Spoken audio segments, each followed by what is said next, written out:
Par où on prend le problème alors chez Keba? Par Alors, l'école? par où on peut, par l'éducation d'abord. Ouais. L'éducation d'abord, sous toutes ses formes, hein, l'éducation, la formation des femmes. Je pense qu'aujourd'hui, on est à un moment charnière où il faut aussi aider les femmes dans leur insertion dans la vie sociale et économique, c'est-à-dire l'éducation toujours, la formation de ces femmes pour qu'elles aient une position sociale, parce que l'expérience prouve qu'une femme afghane à qui vous donnez une possibilité d'exister socialement, de ramener un salaire, de travailler, etc., elle change aussi à l'intérieur de son foyer, de ses responsabilités vis-à-vis de l'éducation des enfants, etc.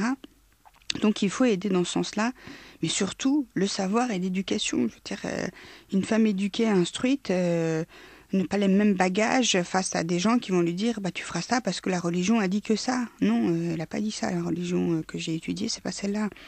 Une femme éduquée a la possibilité d'aller travailler, d'apporter un salaire, donc à la même position sociale que son mari.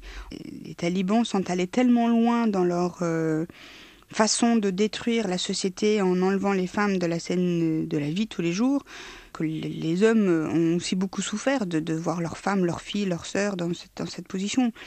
Donc c'est vrai que c'est une éducation.